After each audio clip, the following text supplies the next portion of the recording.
Dodi dan rekan-rekan pelatih, terus Bang Hari, Mbak Mei, Mas Riko, Mas Iman, adik-adik semuanya. Kita bisa kumpul siang hari ini sebelum latihan di lapangan dalam rangka kita sharing knowledge ya. Jadi prinsipnya ada untuk alumni Bina Taruna yang ya sudah bisa menapaki level yang lebih tinggi. Ini tujuannya untuk memotivasi kita semua, dari saya, dari manajemen, dari pelatih, dari adik-adik semuanya.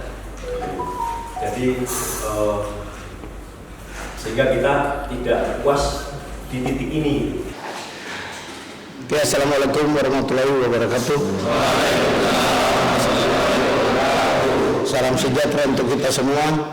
Yang terhormat Pak Arif selaku manajemen Bina Taruna, juga narasumber Hanan dan rekan-rekan pemain yang saya cintai. Selamat siang, kita boleh bertemu lagi di sini.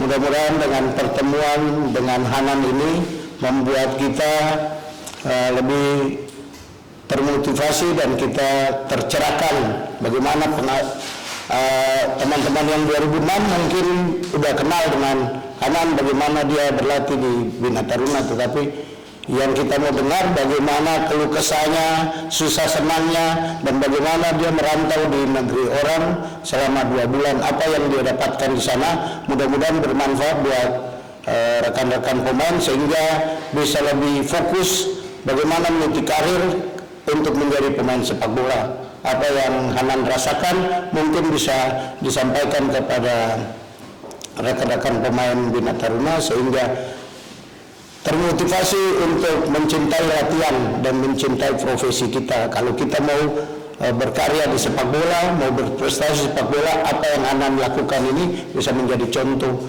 dan teladan bagi kita. Terima kasih, selamat siang. Semoga acara kita ini bermanfaat baik bagi manajemen, pelatih maupun juga bagi para pemain. Assalamualaikum warahmatullahi wabarakatuh. Assalamualaikum warahmatullahi wabarakatuh. Selamat siang semuanya. Sebelumnya saya di sini untuk menceritakan pengalaman saya. Saya belum menjadi pemain yang hebat, saya juga belum sukses, tapi saya adalah pemain yang beruntung. Saya dapat kesempatan 2 bulan di Australia buat latihan bersama tim Brisbane Roar.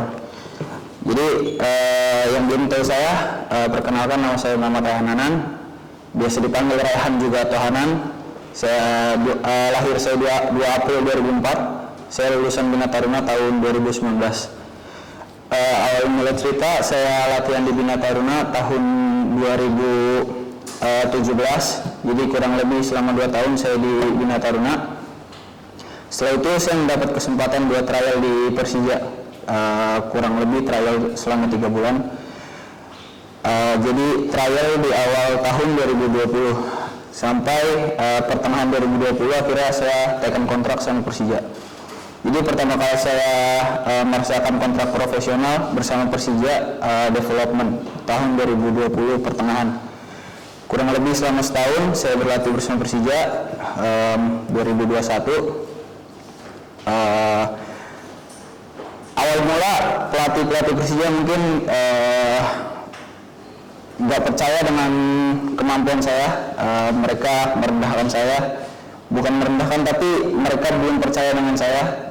Sampai sempat saya ditaruh di tim yang paling bawah. Tapi mereka juga percaya dengan saya juga ingin lebih baik. Yang akhirnya saya lama-lama diberi kepercayaan sampai akhirnya kemarin bisa dikasih kesempatan buat trial di Australia. Mungkin lebih banyak pemain yang lebih bagus daripada saya di Persija tentunya. Kalian tahu juga Doni udah di tim utama, terus pemain-pemain muda juga banyak yang di tim utama. Tapi kenapa nggak mereka yang dikirim ke Australia, saya nggak tahu. Yang pasti saya adalah orang beruntung karena saya bisa dipilih ke Australia. Singkat cerita, di Australia saya 2 bulan di sana, dikasih kesempatan buat latihan 2 bulan. Mungkin orang-orang melihatnya enak, bisa bermain sepak bola di luar negeri, tapi nyatanya bahasa enak itu bukan bahasa enak itu, tapi ada susahnya juga. Mungkin kalau kendala bahasa nggak terlalu berat bagi saya karena bahasanya juga bahasa Inggris.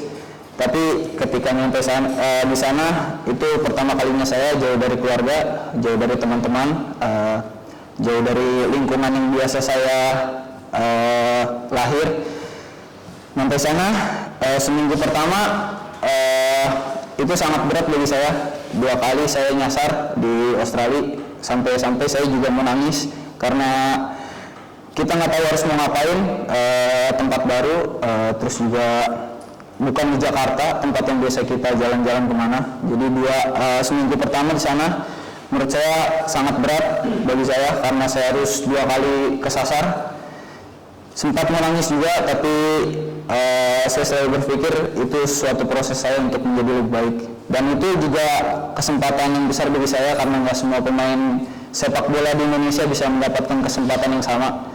Mungkin saya bisa bilang penduduk Indonesia 200 juta, saya adalah salah satunya pemain yang bisa mendapat kesempatan itu. Jadi ketika saya sedih jauh dari keluarga, saya berpikir lain juga, ini buat masa depan saya, jadi ya harus dinikmatin. Singkat cerita, minggu kedua saya mulai latihan sama tim Brisbane ya, tim Brisbane Roar ya, U23-nya, under 23-nya. Mereka U23-nya berisi pemain yang jauh lebih muda daripada usianya. Jadi U23-nya pemainnya itu umur 15, umur 16, 17. Yang harusnya tim-tim lain pemainnya itu umur rata-rata umur 20 ke atas. Jadi Brisbane ini mereka pengen menciptakan pemain-pemain muda yang benar-benar berkualitas. Jadi saya sedikit kasih tahu regulasi Liga Australia. Jadi Liga Australia itu kebagi jadi 3. Yang pertama Australian League. Australian League ini Liga 1-nya Australia, satu Australia. Jadi semua pemain bisa main di A-League, tapi mereka yang akan main di home away itu yang Australian League. Yang kedua ada NPL. NPL itu Nation Premier League. Jadi pemain senior pun bisa main di Nation Premier League, cuman NPL ini khusus untuk state, bisa dibilang region doang. Tapi semua pemain bisa main di NPL. Bahkan misalnya Zlatan Ibrahimovic main di NPL, mereka akan bisa main di NPL. Tapi NPL ini cuma per state. Misal Jakarta, Bandung, nggak akan ada home away. Yang ketiga NPL U23-nya. Jadi NPL U23 sama kayak NPL biasa, cuman satu state, tapi umur 23 ke bawah. Brisbane Roar ini menaruh kepercayaan ke pemain muda. Jadi di tim NPL sama NPL U23-nya mereka memakai pemain muda. Jadi di tim NPL juga yang di tim Liga 2-nya berisi pemain-pemain yang seumuran saya, 2004, 2003, tapi mereka bermain untuk Liga 2-nya. Tapi tim lain mereka pemainnya umur 30, 31, 32 gitu-gitu. Jadi Brisbane Roar benar-benar menaruh kepercayaan ke pemain muda. Terus yang ingin saya sampaikan di sini mungkin pemain-pemain sana itu mereka punya etos kerja yang tinggi. Jadi ketika udah memakai suatu lambang di dada itu mau nggak mau mati-matian untuk itu. Jadi kalau kalian udah masuk ke lapangan, mau nggak mau 100%, mau muntah itu karena bagian profesional dilihatnya dari situ. Bukan dari situ aja, di luar lapangan kita juga harus bisa jaga makan, jaga apa, dan itu benar-benar mereka diperhatiin sama tim Brisbane. Kayak U23 sama NPL-nya mereka benar-benar diperhatiin, kayak contoh makanan, terus pola latihan. Mereka kalau nggak kirim foto makanan pagi siang malam, mereka besoknya kena hukuman. Terus kalau nggak kirim foto susu protein setelah gym, mereka juga besok kena hukuman. Jadi benar-benar disiplin. Terus profesionalitas etos kerja mereka benar-benar dinomorsatukan daripada skill dan individual. Jadi menurut mereka yang membuat seorang pesepak bola bisa maju adalah etos kerja, disiplin, dan juga kemauan. Tapi kalau misalnya cuma ngandelin skill terus merasa dirinya udah baik, nggak akan bisa jadi pemain, karena yang paling penting adalah disiplin. Terus terkait disiplin, mereka latihan itu mulai jam 4:30. Kita harus datang minimal jam 4, 30 menit sebelum latihan. Tapi 30 menit sebelum latihan kita udah harus siap pakai semuanya, peralatan-peralatan. Jadi jam 4 sampai udah harus siap dengan semuanya. Latihan, yang tadi saya bilang etos kerja mereka sangat tinggi. Jadi kalau orang Indonesia ngelakuin sesuatu ketika udah capek ya udah selesai gitu. Tapi kalau mereka beda, ketika udah capek mereka mau lebih capek, mungkin 1-2 tahap di atas rasa capek, habis itu udah. Tapi yang mereka nilai itu kemauan setelah capeknya itu. Jadi etos kerja mereka sangat tinggi. Itu yang harus orang Indonesia contoh dari orang luar. Mungkin kalau skill individual nggak ada kayak anak-anak Indonesia.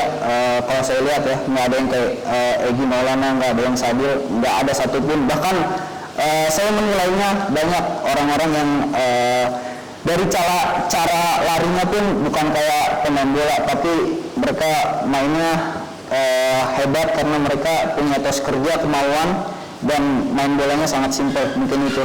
Terus etos kerja di gym, mereka ketika gym mereka udah dikasih program buat 1 bulan. Jadi setiap minggu repetisinya, dari minggu pertama repetisi 15, minggu kedua 20, minggu ketiga 20, minggu keempat 25 reps.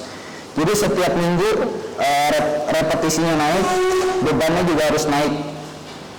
Misal nge-gym bicep curl harus 15 reps. Mereka pakai beban 10 kilo.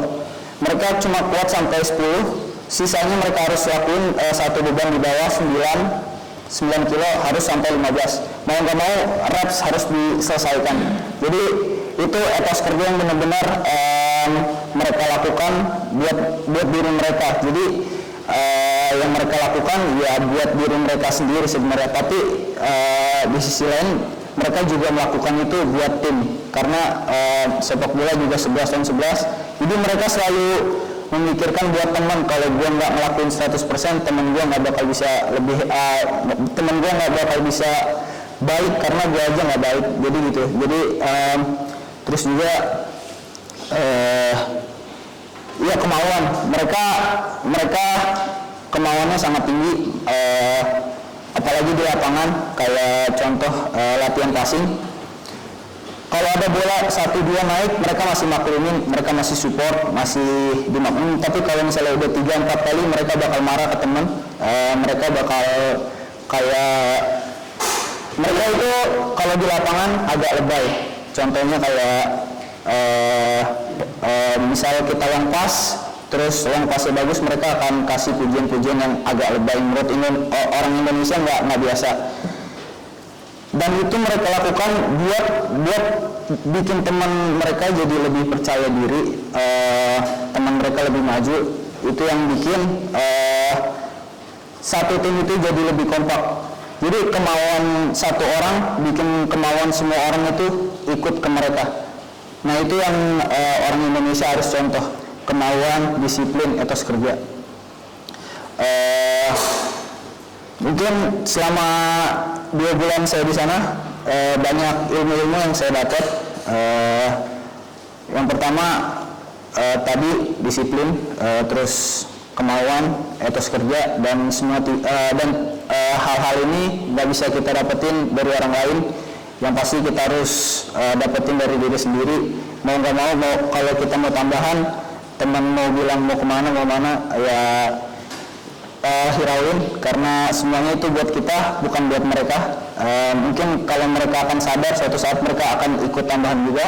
Jadi mau nggak mau kita harus, karena kita yang ingin menjadi pemain sepak bola, jadi kita yang harus menunjukkan profesionalitas kita sebagai pesepak bola. Mungkin itu saja yang bisa saya sampaikan.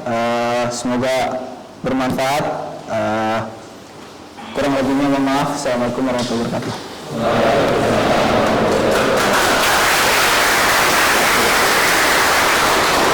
Mungkin ada yang ingin bertanya dari pemain ataupun pelatih juga, bisa ditanyakan.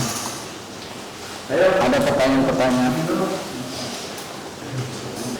Gimana cara mengatasi adaptasi antara pemain?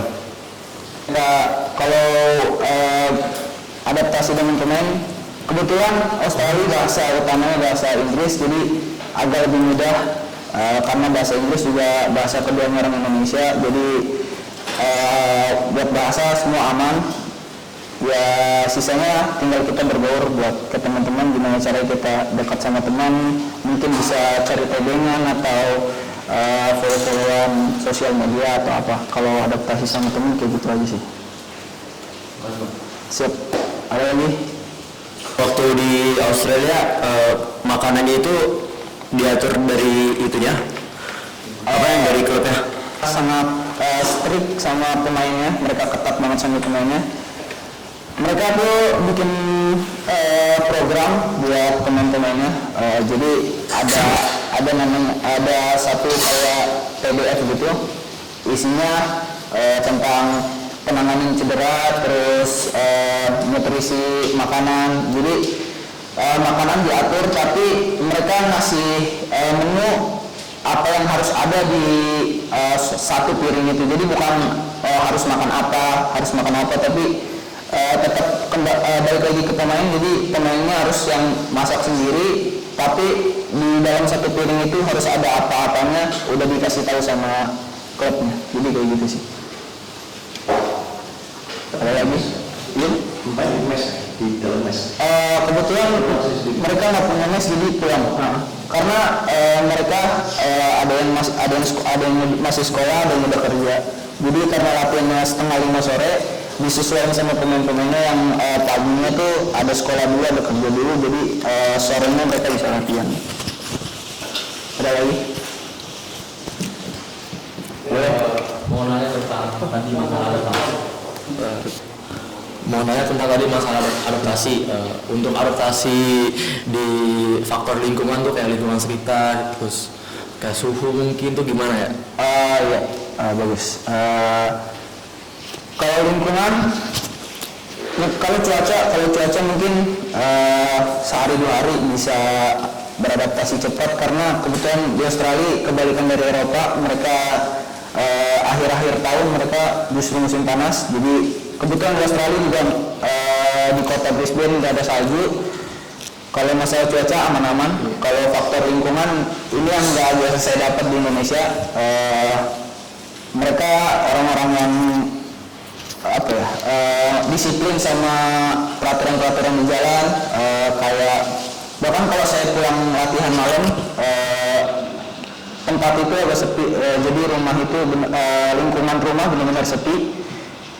Jadi kalau saya balik dari stasiun, saya bawa sepeda mau nyebrang ke lampu merah yang benar-benar sepi, nggak ada orang sama sekali. Ada cuma satu mobil dan dia kena lampu merah, dia benar-benar berhenti, jadi nggak terobos. Jadi orang-orang sana benar-benar disiplin, itu yang nggak biasa saya dapat di Indonesia. Jadi benar-benar warga-warganya juga disiplin. Mungkin ada 1-2 yang nyeleneh sama peraturan, tapi 99% mereka benar-benar taat peraturan. Jadi itu sih. Ada lagi? Mungkin saya ingin bertanya tentang bagaimana anak tinggal di mes, kita pernah tinggal masak sendiri, pilih sendiri, itu bagaimana caranya? Beda kan sama kawan-kawan yang tinggal di mes. Mungkin dengan cara anak tinggal di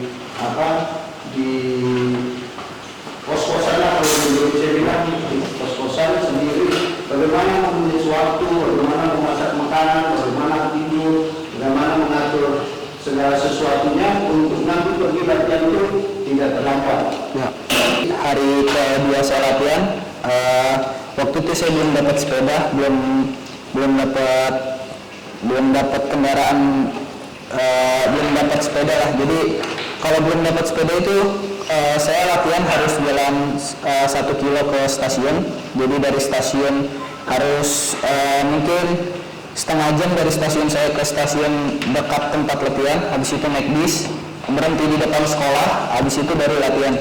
Jadi waktu itu karena saya takut terlambat, latihannya waktu itu jam 4:30. Karena saya belum tahu dengan situasi sana, saya berangkat jam 12 habis sholat zuhur. Setelah itu saya berangkat, saya nggak tahu kalau keretanya itu cuma setengah jam udah sampai. Jadi pas udah sampai sana, terus naik bis, saya udah nyampe di tempat latihan jam 2. Yang harus saya latihan tuh jam 4:30. Sampai petinggi Brisbane waktu itu juga nanya ke saya kenapa datangnya kecepatan, karena saya takut telat. Jadi kalau masalah kendaraan umum, jangan pernah takut telat.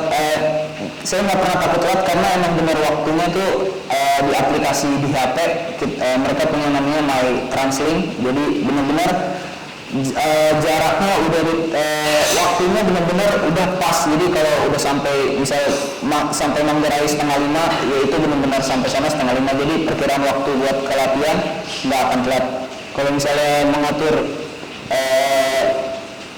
tempat tinggal gitu, jadi awal saya ke Australia, saya waktu itu dikasih tahu om saya juga, dia bilang nanti di sana tinggal di apartemen sendiri, ngurus apa-apa sendiri. Tapi karena di Australia nggak bisa nyewa apartemen untuk 2 bulan, mereka bisa nyewa apartemen buat long term 6-8 bulan, 12 bulan. Jadi saya harus tinggal di homestay orang Indonesia. Jadi ini suatu keberuntungan bagi saya juga. Saya bisa tinggal di rumah orang Indonesia. Keberuntungan bagi saya karena saya bisa nanya-nanya kalau mau kemana gimana caranya, kalau mau kesini gimana caranya. Habis itu 2 bulan saya tinggal di homestay yang sama. Yang punya rumah adalah orang Malang, ibu-ibu. Jadi setiap hari karena pihak Persija harus ngirim pesan buat yang ngurus saya di sana. Kalau saya kemana-mana harus sendiri, masak harus sendiri. Jadi karena saya tinggal di homestay orang Indonesia, saya juga nggak dimasakin sama dia, saya harus masak sendiri. Yang akhirnya makan saya harus sendiri, kemana-mana harus sendiri, belanja mingguan harus sendiri, belanja oleh juga harus sendiri. Jadi kemana-mana benar-benar sendiri. Yang tadi saya ceritain juga di awal, yang minggu pertama saya mau belanja mingguan, saya nyasar, saya sempat sampai menangis karena saya nyasarnya di tengah hutan. Jadi agak struggle di awal-awal. Ini sih Kak.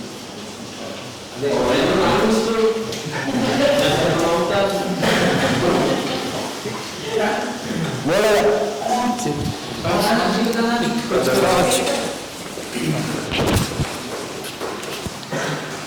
Menanya situasi di sana, situasi di sini keadaan hujan, lapangan nggak bisa dipakai. Di sana bagaimana, apa latihan diliburkan atau tetap latihan di tempat lain? Kebetulan mereka fasilitasnya juga bagus, gym mereka lengkap, lapangan mereka lengkap. Jadi kalau ada lapangan yang lapangan latihan yang nggak bisa dipakai, mereka pakai lapangan sintetis, entah lapangannya besar atau kecil, tapi mereka pakai lapangan sintetis. Jadi aman-aman aja. Kalau hujan mereka latihan tetap datang. Saya juga pernah pulang latihan hujan-hujanan gitu, karena nggak ada jas hujan, harus naik sepeda gitu. Jadi memang hujan mereka tetap harus latihan. Mungkin bisa dibantu dengan sintetis sih, kalau karena mereka udah ada programnya, karena liga mereka jelas kapan mulai, kapan selesai, kapan pre-season. Jadi mereka punya persiapan yang jelas, hari ini gym atau lapangan. Jadi mereka nggak bisa ganggu gugat, yang harusnya lapangan ya lapangan gitu. Gitu sih Kak. Mungkin Perbedaannya dari cara latihan nggak jauh beda Pak. Dari program latihan nggak jauh beda, tapi mungkin dari kualitas pemain mereka agak beda. Karena Brisbane mereka punya U23 sama NPL. Kalau Liga 1-nya tempatnya misah, jadi NPL U23 ini digabung. Dua-duanya ini benar-benar mereka cuma ngambil pemain yang benar-benar berkualitas, jadi mungkin kurang lebih 40 orang. Nah, jadi 40 orang ini benar-benar yang kalau bisa dibilang di atas rata-rata pemain Australia lain. Nah, itu yang menurut saya benar-benar diperhatiin, karena di Persija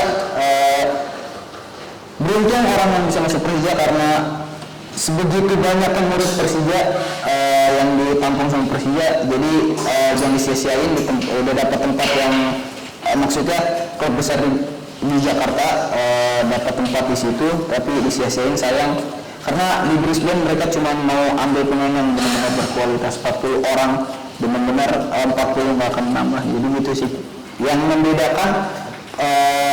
Kedatangan mungkin ya sama sih.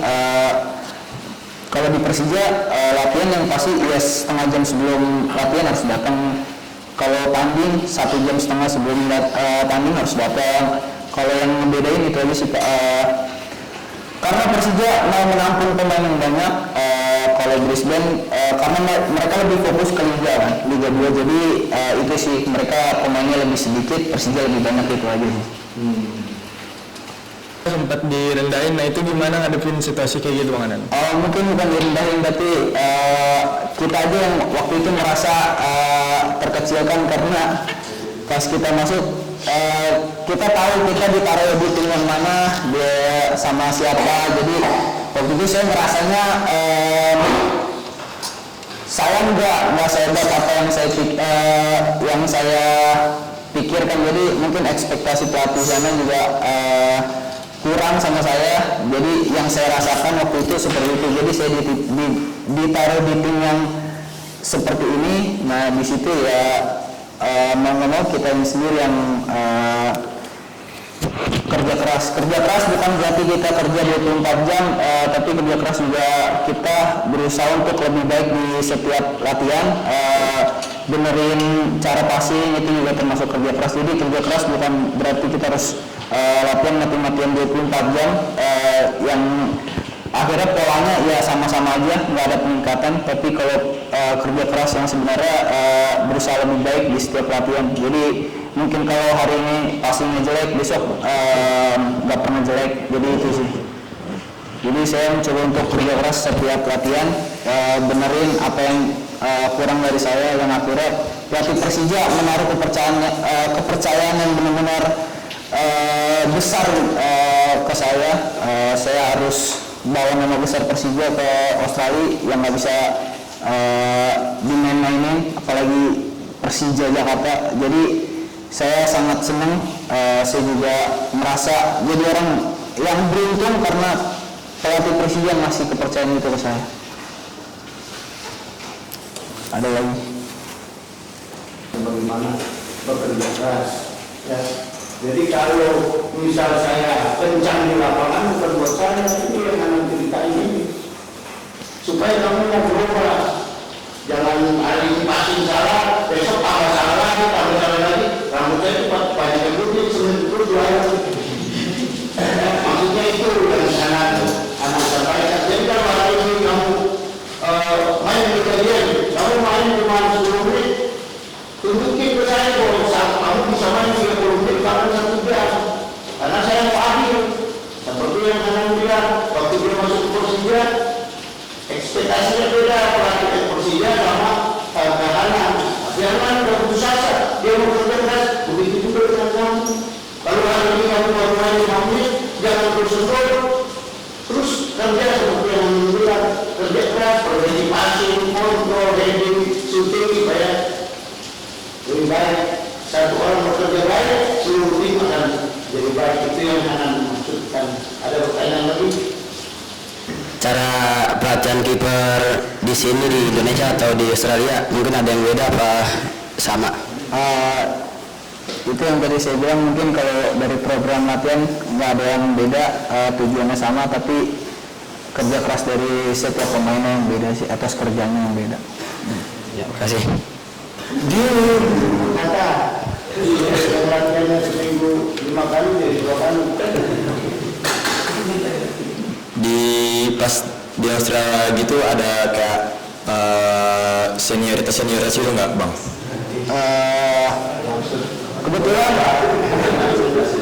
Kebetulan di tim saya latihannya sama yang seusia saya sama 1 tahun di atas saya, jadi saya nggak ngerasain senioritas. Mungkin di tim mudanya nggak ada sih. Tapi kalau latihan mereka digabung, yang umur 15 sama yang umur 18 mereka digabung buat jadi NPL sama NPL 23 digabung latihannya.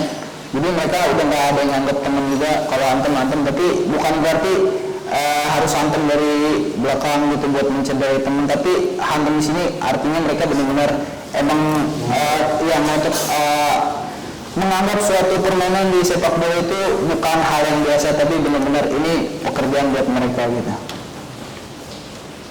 Mereka dikontrak ya berarti, walaupun ada kerja punya.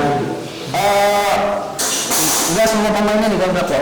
Saya sempat nanya, mungkin yang saya tanya ini karena yang saya tanya ini baru 4 bulan di situ jadi belum dikontrak, tapi ada beberapa ada pemain yang udah dikontrak. Yang pemain mudanya banyak yang latihan di tim seniornya, tapi yang nggak main, pemain muda yang nggak main di tim senior biasanya mereka main ke NPL gitu Pak. Mungkin kayak Mas Boy kemarin kan di tim Liga 1 dia agak kurang, jadi formatnya kayak gitu. Tapi latihannya tetap sama tim utama. Oh gitu. Formatnya kayak gitu. Ada lagi? Ada nggak bang bekal ilmu yang paling diingat sama Bang Hanan pas ke Australia kemarin? Itu sih yang pertama atas kerja tuh, karena mungkin yang tadi ada dibilang juga tentang penanganan cedera. Ada satu pemain yang saya lihat dia engkelnya harus di gips, engkel kanannya harus di gips, tapi dia tetap ikut gym gitu. Jadi benar-benar nggak ada kata istirahat buat mereka. Jadi yang engkelnya sakit mereka harus benar-benar latihan juga. Tapi yang engkel sakit nih buat program kaki kanan aja nggak ada. Jadi buat latihan kaki kirinya masih bisa gerak. Jadi kaki kiri yang benar-benar dilatih. Jadi etos kerja mereka benar-benar luar biasa sih. Jadi kalau cedera engkel kanan, engkel kirinya masih bisa digunain, latihan buat kaki kiri masih aman-aman aja. Jadi mereka benar-benar top quality atas kerjanya. Yang jauh-jauh yang merantau ke Jakarta, sama kan posisinya sama Hanan. Apa yang harus dilakukan pada saat pagi saya di mes, latihannya kan memang sore, supaya etos kerjanya itu baik. Pagi saya di mes harus lakukan apa, karena lapangannya ada di depan mata saya mesti lakukan apa. Saya mau bikin program sendiri untuk diri saya enggak. Saya kayak Kanan tadi bilang dia tidur jam berapa, bangun, masak sendiri, naik sepeda pergi latihan. Nah, begitu juga jadwal yang mungkin anak yang tinggal di mes ini bisa bikin sendiri, jadi mandiri. Pagi saya bangun jam berapa, saya sholat dulu apa enggak, habis sholat saya lakukan apa, terus saya ke lapangan jam berapa lama saya ada di lapangan saya mau latihan apa. Kalau kamu punya itu, terus kamu ada masalah dengan latihan, kamu boleh konsultasi dengan pelatih. Saya mau latihan pagi, tetapi apa kira-kira yang baik yang harus saya lakukan, saya bisa bantu. Tapi kalau nggak datang dari kamu, nanti saya bikin rencana latihan, terus saya tinggal di Gunung Putri, emang saya tahu kalau latihan di sini. Nah, itu yang mungkin maksudkan dengan etos kerja. Kalau kita tinggal di mes, beda lagi yang kalau tinggal di rumah. Mungkin yang di mes bisa nanya apa-apa aja yang Kahanan lakukan saat latihannya kan sama sama kita, latihannya setengah 5 sore, pagi ada latihan kan? Enggak. Nah, nggak ada. Apa yang mesti dilakukan? Kahanan latihan nggak bisa kalau pagi. Yang di mes nih, yang nanti tidur panjang-panjang, pas bangun udah bolong semua. Terus kalau Bapak pagi kamu ngapain? Apa Biasanya kebetulan kan jam azan di sana tuh nggak jauh beda sama Indonesia gitu Pak. Jadi bangun subuh, makan gitu, sarapan, biasanya nonton YouTube. Jadi jam 8 jam 9 biasanya saya punya aplikasi juga di HP workout buat body weight aja gitu, push up, sit up. Kalau masalah nge-gym itu di lapangan. Jadi pagi biasanya body weight gitu, strength biasa sih. Kalau pagi, tapi kalau hari rest benar-benar harus rest, nggak kemana-mana gitu, benar-benar di rumah. Pengaruh workout itu signifikan ya? Signifikan. Karena benar badan mereka benar-benar saya merasanya insecure di badan sih pas awal saya nge-gym. Saya ngeliat pemain yang lebih muda dari saya aja badannya benar-benar besar banget. Bukan yang besar biasa, tapi kalau orang Indonesia ke sana iya besar banget sih. Kalau di hari rest benar-benar harus rest. Kalau ada mau latihan tambahan tadi benar kata Kak Dodi harus konsultasi dan takut nanya. Karena kalau itu buat kebaikan kita juga pasti pelatih bakal jawab. Tapi nggak selamanya pelatih bisa ngejawab semua itu karena balik lagi ke diri kita gitu. Karena semua kebutuhan buat diri kita. Tapi kalau untuk latihan tambahan harus konsultasi. Kalau latihan fisiknya tuh di sana gimana? Kamu sama belum sana ada nggak? Sesi latihan fisik terus ada pengukuran? Ada Pak. Jadi latihan pas. Jadi kebetulan waktu itu di tempat saya latihan di sekolah itu punya gym. Dan sekolahnya ini kerjasama sama tim U18 Brisbane Pak. Kerjasama sama tim U18 Brisbane, saya di tim U23-nya. Jadi selama dia kerjasama sama tim Brisbane U18, sekolah ini masih menyediakan gym buat tim U23 sama MPL-nya. Tapi setelah putus kontrak, jadi saya udah nggak bisa latihan di situ. Jadi saya latihan gym cuman 2 minggu 3 minggu di sekolah ini. Jadi padahal program gymnya itu udah dibuat buat satu bulan. Jadi itu di luar ekspektasi pelatih mereka. Jadi mereka harus merubah semua itu karena mereka persiapan buat liga selanjutnya itu bulan Februari tahun depan. Jadi benar-benar udah ditata. Jadi gym dari bulan ini sampai segini latihan bola benar-benar teknikal, setelah Januari sampai Maret benar-benar digembong fisik. Jadi gitu sih. Jadi benar-benar semuanya udah ketata banget sama mereka. Dan mereka kaget pas U18 diputus kontrak, jadi mereka belum punya tempat gym lagi gitu. Padahal tempat gymnya yang benar-benar full itu di situ. Jadi pas kita punya tempat latihan, kita nge-gymnya cuma bodyweight pakai karet resisten band gitu-gitu. Dumbbell mungkin 10 sampai 8 kilo aja, bukan nggak ada yang buat squat gitu, nggak full gitu. Jadi pas pindah mereka juga agak kaget gitu. Jadi pernah di tes fisik harus lari dari ujung lapangan ke ujung, itu benar bolak-balik itu 8 sampai 10 kali, benar-benar harus bolak-balik. Itu mau sprint, mau jogging, mau apa, tapi nanti dilihat dari hasil waktunya 4 menit atau berapa hasilnya. Jadi nanti untuk tes selanjutnya mereka harus ada yang lari dari ujung sini sampai ke tengah, ada yang dari ujung sini sampai ke agak jauh sedikit. Nah itu dilihatnya dari hasil yang kemarin. Nah itu cara kerjanya, lari dari sini ke sini harus 15 detik, istirahat 15 detik, lari lagi 15 detik, itu bolak-balik 8 kali 10 kali gitu. 2 set, 3 set gitu. 2 set sih paling banyak. Jadi 15 detik sampai tengah ya? Iya 15 detik, pokoknya udah sampai start time-nya harus 15 detik gitu. Jadi 15 detik kerja, 15 detik rest, 15 detik kerja lagi, 15 detik rest gitu. Kalau yang capeknya pulang, dia nanti merencanakan dengan mandiri atau dilatih sama pelatih fisik? Kalau itu saya belum tahu, mungkin itu bakal dievaluasi sama pelatihnya, karena makanan aja benar-benar dikasih lihat gitu. Kalau kita nggak foto makanan pagi, makanan siang ke pelatih, besok paginya pasti bakal kena hukuman, itu udah pasti. Hukumannya juga bukan hukuman yang ringan, benar-benar berat. Jadi mereka takut sama hukuman, menghindari hukuman, jadi mereka benar-benar taat sih. Pasti ada yang melanggar tapi sedikit. Beratnya seperti apa contohnya? Ada 6 pos, itu semua harus dilakuin. Push up 30, terus burpees 40. Burpees itu benar-benar yang harus lompat, megang tembok, gitu. Terus ada wall sit di dinding, terus ada hand clap push up gitu. Dua lagi saya lupa, tapi benar-benar ada 6 gitu. Benar-benar capek. Kebersamaannya juga dilihat dari gym, jadi mereka masih bilang agak lebel ya. Jadi yang hari ini nggak latihan, besok latihan, ada gym. Yang nggak latihan kemarin ini bakal kena hukuman. Mereka naik sepeda 2 menit harus dapat 40 kalori. Mungkin kelihatannya 40 itu gampang, tapi benar-benar susah. Jadi kalau belum dapat 40 kalori, benar-benar harus diulang terus sampai ada muntah-muntah gitu.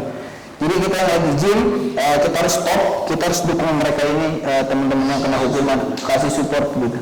Jadi bisa dibilang pemain bolanya agak ekspresif gitu, Pak. Ekspresif. Kayak kita golin atau passing yang bagus aja mereka bakal kasih pujian gitu. Tapi sekalinya mereka marah, mereka pasti akan marah gitu. Pernah sekali saya hantam pemain dari belakang, saya hantam, badannya lebih besar dari saya gitu. Yang marah bukan yang saya hantam gitu, tapi teman setim saya sampai ngeplak kepala saya gitu. Dia bilang put your head in gitu, artinya maksudnya pakai otak gitu. Itu dia maksudnya lu kalau mau cederain teman jangan kayak gitu gitu. Maksudnya saya juga nggak ada niat mencederain, tapi mungkin dia ngeliatnya kayak gitu. Jadi jangan pernah mau mencederai teman sekalipun lagi emosi, karena itu tetap teman kita gitu. Ada lagi? Bisa membantu ke kawan-kawan tentang makanan yang bisa mereka konsumsi, artinya yang disesuaikan dengan Indonesia. Kalau rata-rata kan kita 4 sehat 5 sempurna ya, ada susu, ada buah, ada ikan, ada daging, supaya mereka ada sayur, mereka harus konsumsi di misalnya makan paginya kira-kira yang nggak mewah kayak di Australia atau di Persija, tetapi kira-kira apa yang terjangkau lah. Lalu pagi mereka makan apa, siang mereka makan apa, malam mereka makan apa, karena mungkin pengalaman anak yang ada di Persija dan di Australia kan bisa membantu mereka untuk 4 sehat 5 sempurna. Ya. Mungkin nanti saya bisa kasih PDF-nya ke siapa, jadi nanti bisa dilihat di satu piring itu kita harus isinya apa aja gitu. Yang pasti harus ada, mungkin kalau sebagai orang awam kita yang penting di satu piring itu ada protein, ada sayur sama nasi, karena itu yang benar-benar penting buat tubuh sih. Yang penting jangan pernah telat makan juga. Kalau emang sarapan jangan diundur-undur sarapan jadi jam 9, jam 10 gitu. Harus tepat waktu ya? Harus tepat waktu. Mungkin di sela-sela dari makan pagi ke makan siang bisa snack atau apa gitu. Karena itu juga berpengaruh buat performa di lapangan sih. Makanan juga benar-benar berpengaruh. Makanya di baseband harus difoto setiap saat, jadi bisa tahu pemain yang mana yang nggak 100% gitu.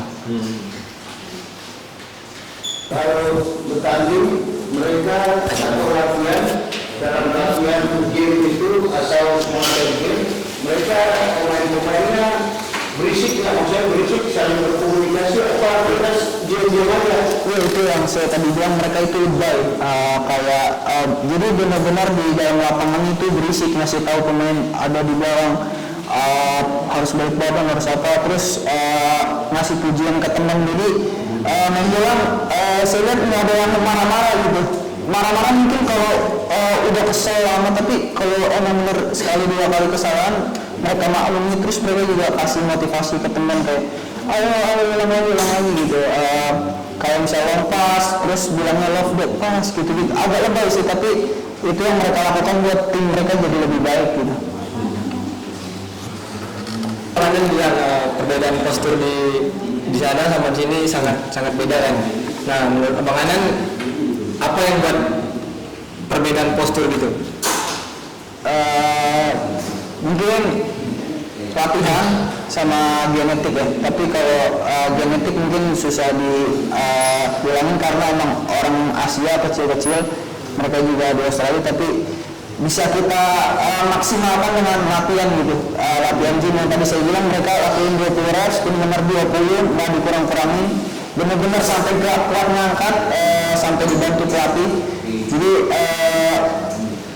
set ketiga mereka nggak kuat aja, mereka benar-benar harus selesai sampai set keempat. Jadi dari maksa di latihan itu benar-benar bakal ngebuat tubuh kita lebih besar gitu. Itu yang saya rasain.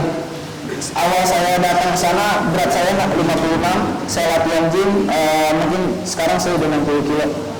Jadi benar-benar dimaksimalin sama latihan. Karena memang genetik Indonesia kecil-kecil bisa dimaksimalin dengan latihan. Jadi apalagi umur segini masih bisa lebih berkembang. Jadi latihan gym itu buat Indonesia sebenarnya sangat penting. Tips-triknya apa? Pasti mereka level 1 pasti ada performa superior gimana itu, tipsnya apa? Tips ketemu pemain yang lebih besar apa? Yang pasti main bolanya lebih cepat sih, lebih cepat berpikir, lebih cepat membuat keputusan, karena mereka yang tadi saya bilang banyak pemain yang di luar nalar saya yang larinya aja bukan kayak pemain bola tapi kualitasnya itu top level, karena decision makingnya mereka tuh benar-benar di waktu yang tepat, terus main bolanya simple gitu sih. Kalau postur ya udah pasti Indonesia kalah postur banget sih. Saya juga sempat nanya ke pelatihnya sebelum pulang, saya bilang kekurangan saya apa yang harus saya kekurangan saya apa, kelebihan saya apa. Kalau dia bilang kelebihan itu technical semua good, tapi masalah postur yang harus benar-benar diperhatiin gitu, karena Liga Australia mereka bukan kayak Indonesia, mereka benar-benar cepat gitu, walaupun badannya besar tapi membolanya cepat gitu. Jadi itu sih. Dan seiring berjalannya waktu postur juga pasti akan naik diiringi latihan gitu. Kalau misalnya di sana nggak bisa bermain yang baik, ada passing. Kalau misalnya di sini dribble tepuk tangan. Kalau di sana dribble rumah sakit. Apa benar ya?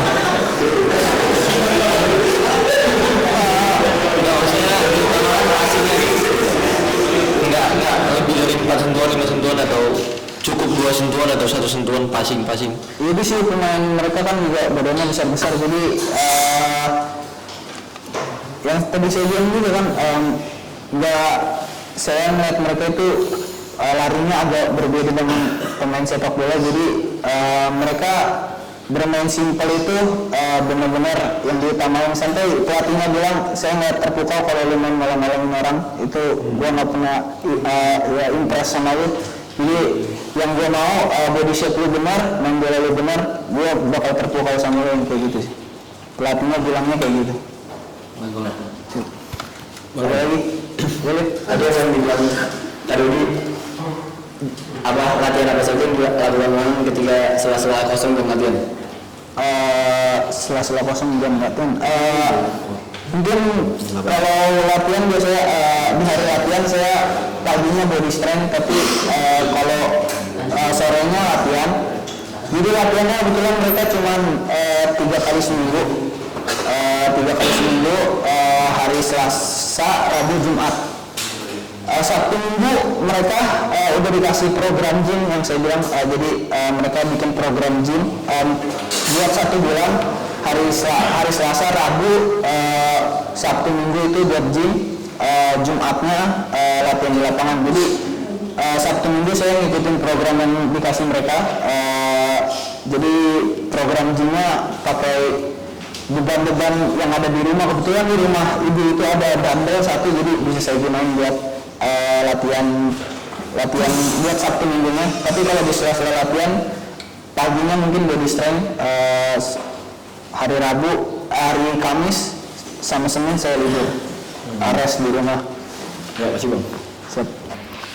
Kalau kan pemain karena kan disiplin 30 menit sebelum latihan sudah ada di lapangan. Nah, 30 itu mereka melakukan apa aja? Apakah passing-passing, 4-2, atau apa? Jadi karena pemainnya sedikit, jadi benar-benar program dari timnya itu benar-benar menurut saya kualitas, karena sebelum latihan mereka juga disuruh lakukan injury prevention. Setiap pemain itu dites dulu apa yang kurang, ada yang mungkin kurangnya di hamstring, ada yang di ankle, jadi resistant band, foam roller udah disiapin semua. Jadi setiap pemain tinggal melihat di board kurangnya apa, jadi itu yang harus mereka lakukan. Itu yang dilakukan 30 menit sebelum 30 menit sebelum latihan. bukan di latihan ya? Bukan di latihan. Jadi sebelum latihan mereka melakukan itu, jadi pas udah latihan udah siap semuanya. Berarti karena kita bola 30 menit nggak ada. Apa kelemahan pemain luar yang nggak ada di kita gitu? Maksudnya kelebihan kita yang pemain luar tuh nggak punya. Itu pas saya dia ngasih tahu kelemahan pemain orang luar yang saya hari terakhir sebelum saya pulang, saya tanya ke pelatihnya kekurangan kelebihan saya apa, terus dia bilang kekurangan kamu itu cuma postur, tapi orang-orang Australia harus contoh dari kamu itu agility dan semuanya. Jadi emang orang-orang sana agak kaku karena mereka bukan yang kayak Amerika Latin, bukan apa, karena orang Australia benar-benar posturnya besar, jadi kelenturan badannya agak kurang. Jadi agility pemainnya nggak sebagus pemain Indonesia gitu. Oke. Apa ini? Biasanya pelatih juga karena di Persija Om Ganes dia suka benar-benar perhatiin pemain juga, jadi beruntung yang di Persija. Jadi Om Ganes suka ngasih program individual grup, jadi per posisi biasanya back dikasih programnya seperti ini, gelandang itu programnya kayak gini, striker itu programnya kayak gini. Jadi latihannya dipisah, gelandang-gelandang, back-back, striker itu, tapi beberapa pemain yang dipilih biasanya. Jadi yang benar-benar menurut ya pemain yang dipilih itu programnya kayak misalnya gelandang, mereka lebih difokusin kayak body shape gitu, atau cara melawan situasi seperti ini tuh kayak gimana gitu. body shape itu Iya, posisi badan. Biasanya kayak gitu sih Pak latihan. Keputusannya jangan berbeda, ada yang di depan yang lebih gampang itu yang dipilihkan.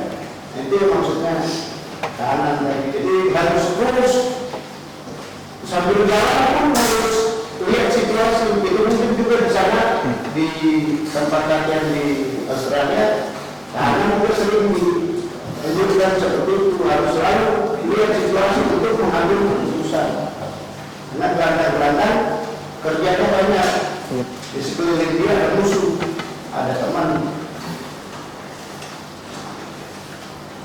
Mungkin ada lagi yang mau nanya ke bonus itu dengan siapa Ricky, mungkin yang pemain belakang, pemain depan, misalnya kayak Alfi, lalu depan gawang, apa yang lebih bagus. Mungkin di sana atau di Persija ada informasi dari kanan yang bisa jadi pelajaran. Kalau menurut Abang, menjaga performa kita bisa stabil di lapangan dan konsisten kita stabil di lapangan bagaimana?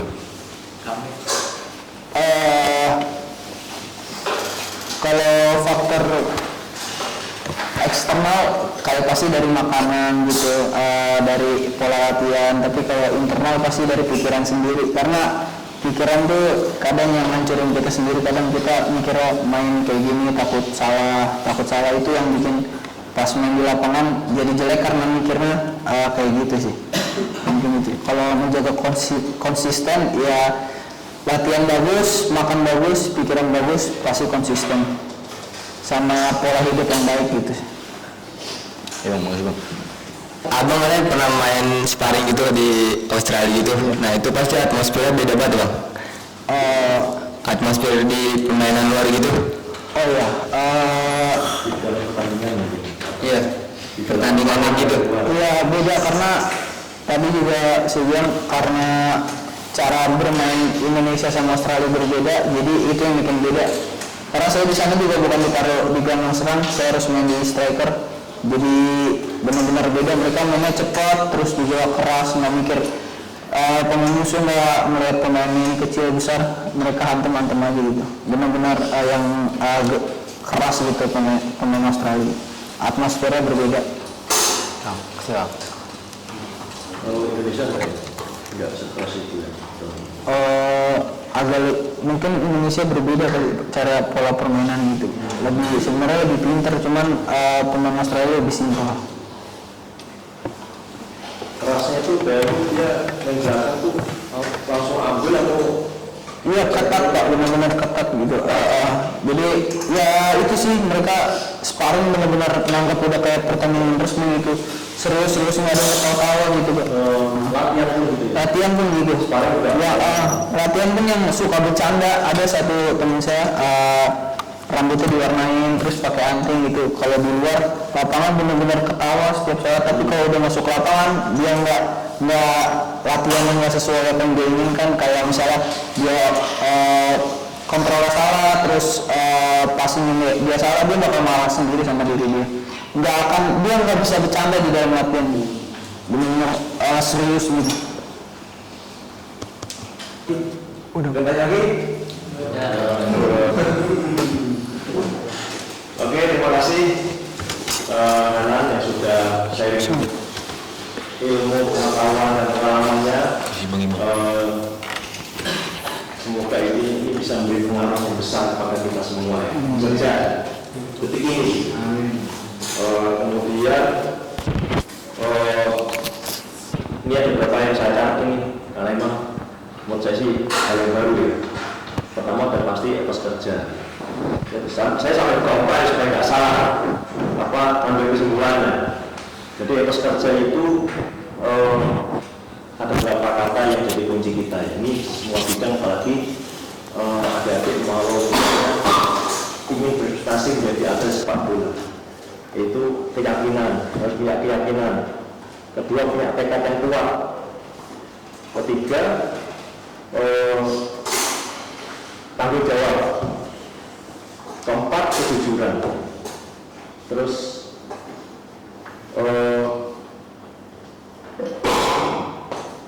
kelima, dia kerja keras untuk selalu menjadi lebih baik buat diri sendiri dan buat kelompoknya. Nanti buat tim juga. Jadi kita kerja keras itu bukan hanya buat diri sendiri, tapi juga buat tim seperti kata yang tadi. Ya kan, adanya begini. Itu etos kerja. Itu. Nah, terus jadi orang yang punya etos kerja itu akan dihargai oleh orang lain. Itu pasti juga berguna bagi kehidupan kan? Kemudian memang benar orang yang punya etos kerja yang tinggi itu tadi yang dimulai kan etos kerja kan menjadi amal bulanan, bukan skill itu malah nomor dua ya. Kemudian pemain datang itu etos kerjanya gitu ya. Jadi teman tadi bisa nangkep kan poin-poin ini kan, disiplin, tanggung jawab, kerja keras, terus semangat, kejujuran, rendah hati gitu. Nanti perlu kita tonton nih 30 menit sebelum jam latihan dimulai kita sudah di lapangan. Untuk apa? Tadi penguatan sesuai dengan kondisi kita kan, bukan pegang bola ya, bukan pegang bola. Itu kedua. Yang ketiga tadi itu yang lebihnya pemain sana ya kan, tapi kan berarti kan kita memberikan apresiasi ke teman-teman dalam latihan dan bermain gitu. Passing bagus, gol bagus, kita kasih apresiasi teman-teman yang kasih passing. Jadi itu nanti makanya tadi Abang Budi bilang teriak komunikasi kan ya. Terus kalau salah dikasih semangat ya teman. Gitu. Terus jaga makanan ya. Mungkin ada yang apalagi yang pulang ke rumah bisa ngomong ke orang tuanya supaya disiapin makanan yang seperti apa, kita akan disediakan sama anak nih kan. saya pikir juga tidak harus makanan yang mewah-mewah ya kan, tapi memenuhi syarat untuk kita sebagai atlet. Nutrisinya pagi, siang, dan malam, dan harus tepat waktu ternyata ya, gitu, karena faktor itu ternyata sangat signifikan ya buat stamina kita. Percuma kalau dilatih coach Jordi tidak kemudian lari terus istirahat dulu, lari lagi, tapi balik makanannya berantakan lagi seperti tepat waktu. Gitu, itu ternyata akan percuma ya. Jadi itu ya. Jadi itu adik-adik, mungkin sesi kita hari ini kalau dari kami manajemen akan buat hal seperti ini, membuat inovasi-inovasi atau yang mungkin bisa membantu adik-adik itu punya performa yang makin baik, makin baik. Tapi ya tetap yang kuncinya kita sendiri, seperti yang disampaikan sama tadi, baik dari latihan, etos kerja, kedisiplinan, terus enggak bolong-bolong latihannya, karena kita punya target, gitu ya. Terus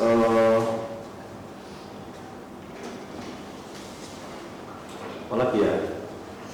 Ya sementara itu dari kita pun manajemen juga selalu berusaha makin ada perubahan yang baik ya. Ada juga saya harapkan seperti itu gitu. Jadi tadi etos kerja harus dimiliki itu untuk bisa menjadi pemain yang bagus dan tim yang bagus ya kan. Kalau yang kerja yang bagus cuma satu dua lainnya nggak punya etos kerja ya sama aja gitu. Kalau misalnya Bang Dodi sampai keras melatih dengan materi yang sudah terprogram itu, tapi adik-adik sendiri pelatihnya bolong-bolong juga sama aja. Jadi kita harus saling support ya. Ini mungkin diucapkan ke adik-adik semuanya, disampaikan ke orang tuanya juga masing-masing gitu. Terus kalau misalnya ternyata alasannya sekolah, segera membawa kita bikinkan dispensasi gitu ya. Jadi latihan terus, jangan ada yang vakum kosong sehari aja akan dapat berpengaruh ke adik-adik sendiri juga ke program latihan gitu ya. Bisa dipahami? Sudah? Saya kira cukup ya. Semoga sharing di session sore hari ini bisa memberi manfaat bagi kita semua, ya kan? Buat kita makin lebih baik, makin kompak, makin naik level pemain kita, makin bagus main kita. Ya. Terima kasih Pak Dodi, Mas Heri, Mbak Mei, Mas Iman, Mas Riko, Hanan, dan adik sekalian. Semoga acara kita sore hari ini memberi manfaat kita semua. Amin. Terima kasih. Assalamualaikum warahmatullahi wabarakatuh.